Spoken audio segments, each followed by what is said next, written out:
Hello, everybody. Welcome along to SportsBet TV with me, Paul Alster. Looking forward, of course, to the start of these 4 fantastic days coming up this week at the Cheltenham Festival. We're really excited about the racing. And of course, I know a lot of you are with me regularly, and I'm very grateful to you for that. But those that are new to the service, do remember to press the subscribe button just below this screen, and then you'll get a message every time that we have the bulletin up for each of the 4 days at the Cheltenham Festival, which last year for us was tremendously profitable. Indeed, both the season and the calendar year were very profitable in 2021 as well. I want to say a very big thank you to the thousands of you, indeed I think nearly 8,000 now, who either joined me live or have watched the subsequent live feed of the discussion we had on Thursday about the Cheltenham Festival. It was brilliant. We really enjoyed some of the feedback, very interesting comments, and 1 or 2 points that had slipped through the net as far as I was concerned. I was very pleased to hear one about Gaelic Warrior, also about Jungle Boogie and the situation regarding him and other things. So I enjoyed myself, and I hope you did. And I think it might be something that we decide to do again going forward, given how great a response we had from that. So thank you very much. Now, I'm going to go to my day 1 recommendations, where I'm tipping in 3 races. It is remarkable to me that so many of the feature races, not just on day 1, but also looking ahead, have small fields. I mean, what on earth is going on? Just take the National Hunt Chase, for example, on day 1, 7 runners in the National Hunt Chase. I mean, this is unheard of. And it makes betting, especially for those of us that like to bet each way in decent sized fields, it rules it out. This is a race that normally gets 14, 16, 18, 20 runners. And there are other events as well where we have much smaller fields than usual. There's definitely something not quite right in the National Hunt sphere. I don't think it's any great secret, and I hope the authorities seek to remedy that. The last thing they want to do is make a 5-day Cheltenham Festival. We can hardly fill the fields for 4 days, and unless you're going to dumb it down and have like a 0 to 125 handicaps or God knows what, it's a non-starter as far as I'm concerned. I know the corporates will make lots of money, but as far as real racing goes, we want to see quality horses taking each other on and not spreading things thin, so you have races that only appeal to those that want to back short prices. So that's my little rant. I'm going to leave it there. I'm moving on. First of all, saying that because of the size of the field, particularly in the Supreme Novices Hurdle, normally a great spectacle, the first race, no bet there. The Arkle, I'm not going to get involved in the Arkle. I do think Edward Stone should go well, but I wouldn't be tempted to back him. So my first race of interest at Cheltenham 2022 is going to be the 250 at Cheltenham on day 1 on Tuesday, the Ultima Handicap Chase. Now, this is 3 miles, 1 furlong, 24 runners, and at the time of this recording on Monday lunchtime, the advance going good to soft in places, and some firms are betting 9 to 1 the field. So that really does tell the story. It is such an open race, as you would expect from a high class staying handicap. Now, at the top of the shop is one of my favorites, Frodon. Frodon, top weight, high class, back in a handicap. Remember him winning at Cheltenham in a handicap last season. We put you onto him that day, and he'll have plenty of these bursting along, I think, before 3 out. He'll be galloping on, trying to get away from them, but maybe the weight will tell for him. An interesting Irish runner is Ben Dundee, who was a very good half-length second in the Paddy Power Handicap Chase at Christmas at Leopardstown. I could see him running well. And another Irish one with a chance is Gordon Elliott's Death Duty, who was 5th in that race and has since won the Punchestown Grand National Trial. So he is another horse who is of interest, although his record at Cheltenham isn't so great. Now, Vintage Clouds won the race last year for Bingley-based Yorkshire trainer Sue Smith. Only £1 higher, is a veteran now, a 12-year-old, but he was a good second last time out at Doncaster. Don't rule out a good run from him. And remember that Cheltenham, as much as any other racecourse, the old adage does apply, horses for courses. It's amazing how many horses that run well here come back and keep running well year in, year out. Now, I've noticed there's money around for the Scottish raider, Lucinda Russell's Corach Rambler, who was fourth in the Classic Chase at Warwick and then unseated rider at Ascot last time out, 5 out in the race won by Does He Know, who's another horse that a lot of punters are getting interested in, and he is certainly one that you wouldn't rule out. But I, having had a look at this, have been undecided between 2 horses. Now, I did discuss this race on my Cheltenham preview show, so one of them will be no surprise. So I'm going to be betting 2 of them here each way in this big field, especially with so many places available with the bookmakers. Now, do shop around and look around. Some of them will be betting 4, 5, 6, even 7 places. And also look around because they change their terms almost hour to hour. One moment they're betting 5 places, then you'll suddenly see they're betting 6. So really keep your eyes peeled. Now, the first of my choices is Lost in Translation, trained by Colin Tizard and the mount of Brendan Powell. I spoke about this horse on Thursday, and for those that weren't with me, let me just make the case, because this is a horse who on his day is hugely talented. And just cast your mind back 2 years when he very nearly won the Gold Cup. He was beaten a length and a half in the Gold Cup by Album Photo, when a very close third. That was his peak performance, I think you'd have to say. He didn't run so well in the Gold Cup last year when he pulled up, but last year things just didn't go right for him. He had issues. Now, this is a horse who's run well at Cheltenham in the past. He's been second in the 2019 JLT Grade 1 Novice Chase. He won the Dipper Grade 2 Novice Chase in the past here as well. And he also ran very well at big odds in the 2018 Supreme Novices Hurdle. He finished 7th there. Now, as I say, he has had issues. He's had breathing operations, but he came back with a bang at Ascot earlier this season when he won a Grade 2 in really good style. Then he ran well for quite a long way in the King George at Kempton. He wasn't really at his best that day, and I was very pleased that he was pulled up by his jockey in what essentially was a bog at Ascot last time. So you can draw a line under that. Remember, this horse has been rated in the low 170s in his pomp, which wasn't so long ago. And he's going to run off 155 here. That gives him a really sporting chance. Now, this apparently is going to be Colin Tizard's last Cheltenham Festival with a license. He's been a great trainer. Remember Native River, Q Card, and so many others. It would be wonderful for him to sign off with a winner at the festival before he hands the license to his son, Joe, who, of course, himself was a brilliant rider in his day. So, Lost in Translation, now available 25 to 1 each way. He's drifted out from 20 to 1 earlier this morning, and that's available best price at the moment with Bet365. So do look out for that, and they're offering 6 places. There may well be 7 places available for those odds with other firms, as the betting really cranks up overnight Monday and all the way through Tuesday morning into the countdown to the big race itself. So that's Lost in Translation, 25 to 1 each way in the Ultima. And then at even bigger odds, an Irish raider. Now, the Irish are going to have a great festival. There's no 2 ways about it. I think they're going to beat the Brits, all ends up.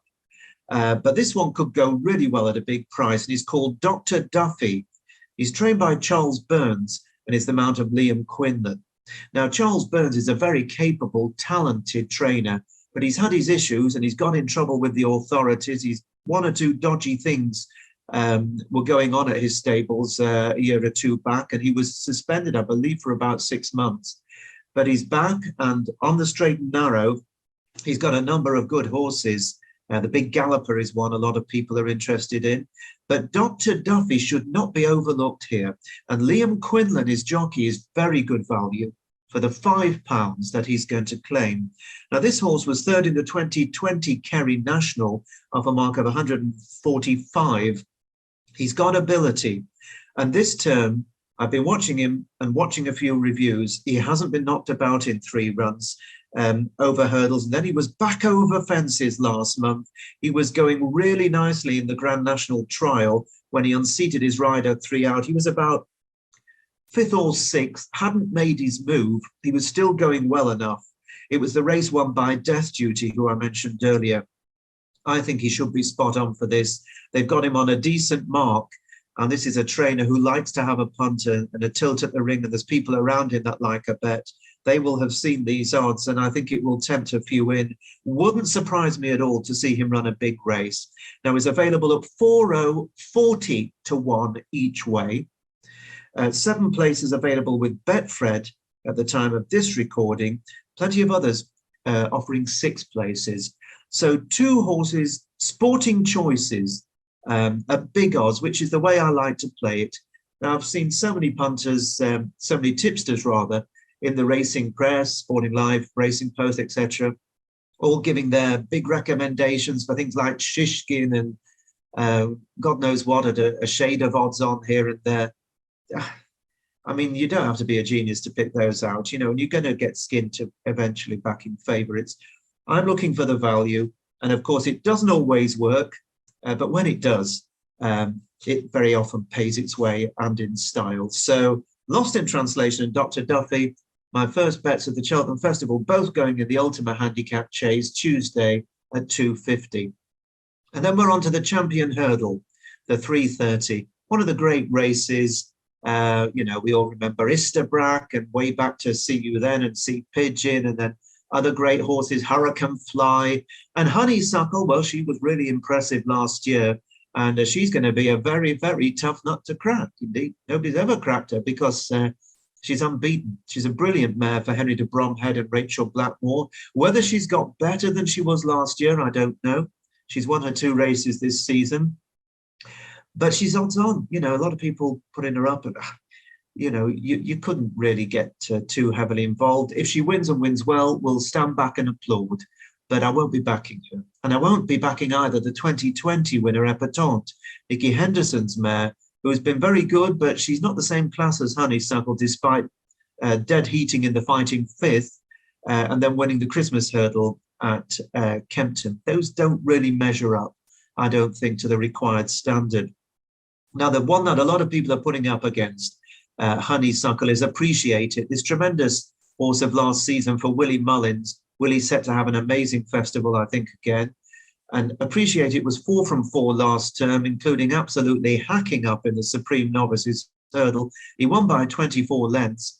Looking back, I'm not sure quite what he beat, but he was supremely good. He's obviously had his issues. He's not been seen for a year. Willie will have him fit, but he's going to have to be really on his game, and indeed better than he was last year, to beat Honeysuckle.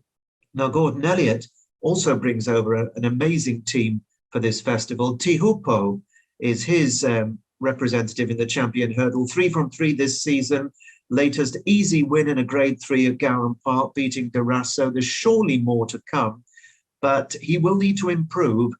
Zana here also runs for Gordon Elliott, not without a hope either at a price. Second to Honeysuckle last time out, has ground to make up, but you just never know.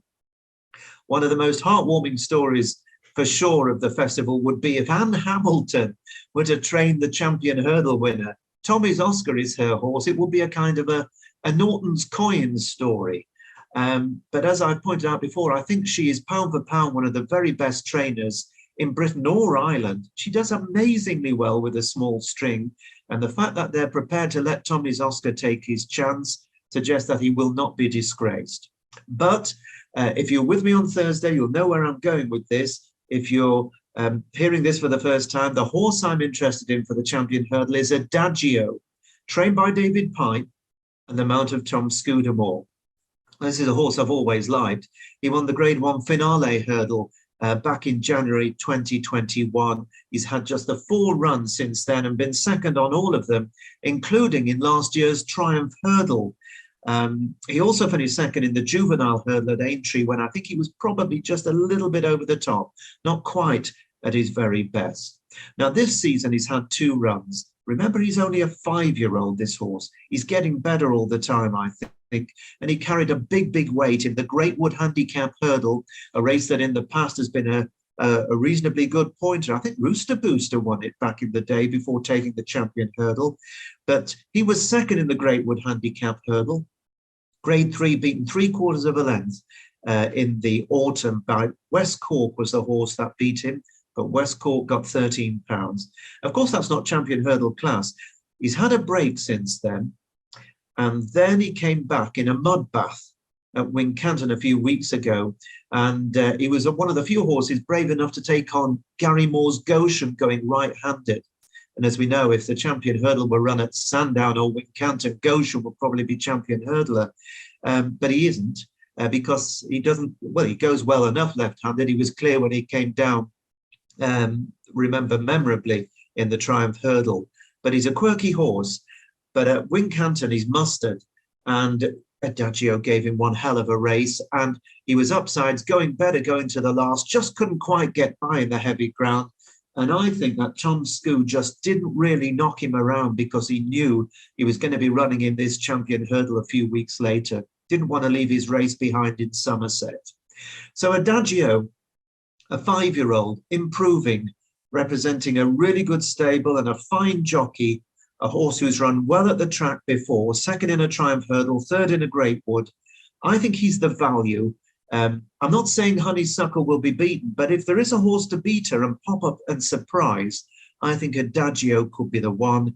And just about all firms at the time of this recording are offering 20-1 each way Adagio. There's been plenty of surprises in the champion hurdle over the years. I remember way back to Beach Road popping up. Nobody could believe that one. This wouldn't be half as big a surprise. Adagio for me in the 3:30 at Cheltenham on Tuesday, the champion hurdle. And then I'm leaving aside the races that come between that race and the Boodles Juvenile Handicap Hurdle is the one that I'm interested in. This is the 450, of course, a race that has very happy memories for me and for so many of you that follow me, because Jeff Kidder won the race, defying a huge market drift to win at 80-1. And that paid for a lot of early Christmas presents and summer holidays for us all. I'm not saying we're going to find as big a prize this year. We certainly won't, I don't think. But it's a race that's done us proud in the past. And I was hoping that Noel Mead, who trained Jeff Kidder, was going to run Luna Power. And I talked about this on Thursday because I thought Luna Power had a tremendous chance. And I was so disappointed when I saw the declarations and Luna Power was not running. What I have seen is that he still is declared for the Triumph Hurdle. Now, if he does go for the Triumph Hurdle on Friday, I might be interested, depending on what's up against him, because Noel obviously held him in high regard, which makes the fact that he was in the handicap of a fair weight even more annoying, that we could have been on him and maybe he would have done the business, but we'll never know. So this is one of the most fascinating races of the whole festival, because there's a horse here trained by Willie Mullins called Gaelic Warrior, who's had 3 runs in France, didn't win any of them, but they were in very good company. And he's making his debut for Willie Mullins, and he is a top price 5-2 favourite in a handicap for the first time. Now, the feeling is that the handicapper has really made a boo-boo here because the horse, looking at the form of his last run in France, I think it was, he split some very, very good horses who've run, indeed one has won a grade 1 in France. So it could have been that he should probably have had a stone more, and he does look a handicap block, but he hasn't run for a while. This is a completely different type of race to anything he would have faced in France. I, for one, wouldn't want to take 5-2 in a 22-runner handicap about a horse who's never run over British hurdles, indeed never had a run in a race in Britain. It might be that he is an absolute good thing and he murders them and wins by 10 lengths. But then again, he can go and win at that price. I'm not getting involved. So we shall see. There are so many horses in the race. I'm not going to go rattling through a whole load of them. I'm just going to talk to you about 3. These are the 3 that have interested me.